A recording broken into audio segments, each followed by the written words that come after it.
sekalian, sudah siap untuk belajar hari ini? Alhamdulillah, baik, sudah siap semua ya.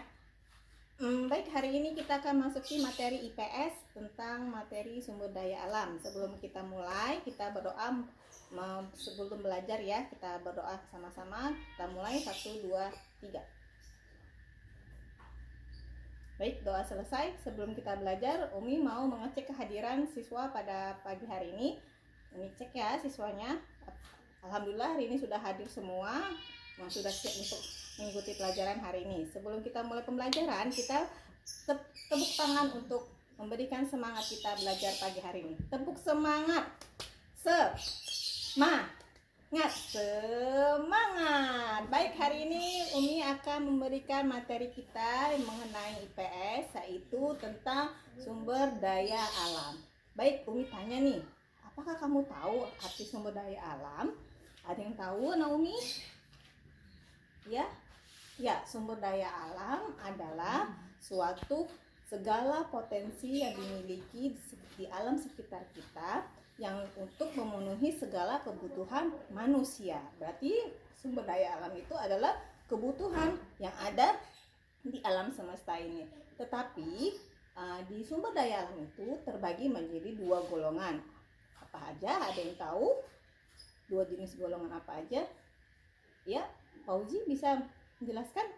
Ya, sumber daya alam terbagi 2 golongan, yaitu golongan sumber daya yang dapat diperbaharui, dan sumber daya alam yang tidak dapat diperbaharui.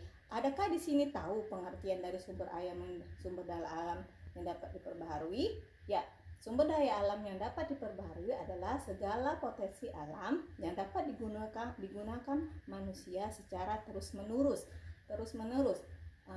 Maknanya adalah segala kekayaan tadi tidak akan habis, bisa tumbuh dan berkembang biak kembali. Nah, sekarang Mumi tanya, adakah bisa memberikan contoh sumber daya alam yang dapat diperbaharui?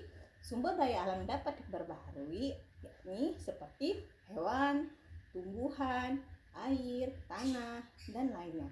Itu adalah salah satu contoh dari sumber daya alam yang dapat diperbaharui. Kita lihat ya, kalau dengan hewan memiliki banyak potensi yang bisa kita mengkonsumsi dagingnya, tetapi dalam beberapa waktu hewan itu bisa berkembang biak dan tumbuh kembali. Dan seperti juga dengan tumbuhan juga seperti itu, memiliki biji yang berkembang biak sehingga bertumbuh dan selamanya bisa terus kita konsumsi dan seterusnya. Tetapi ada lagi golongan berikutnya, yaitu sumber daya alam yang tidak dapat diperbaharui. Adakah yang mengerti arti dan makna sumber daya alam yang tidak dapat diperbaharui?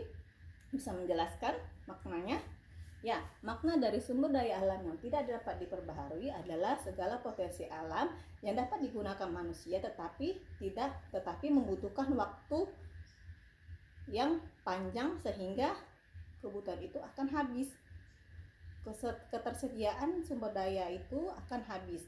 Maknanya adalah kekayaan yang alam tersebut membutuhkan waktu berjuta-juta tahun dalam proses pembentukan sumber daya alam tersebut. Contohnya apa? Ada yang bisa tahu? Ya, contohnya adalah bahan bakar minyak bumi, batu bara, tembaga, besi, dan lain sebagainya. Itu adalah contoh sumber daya alam yang tidak dapat diperbaharui.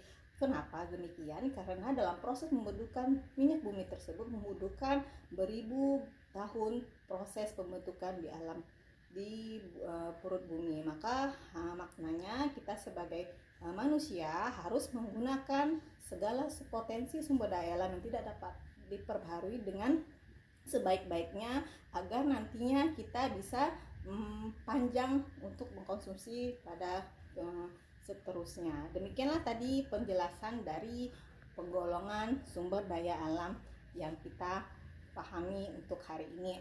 Adakah Naomi ingin bertanya tentang materi kita pada hari ini?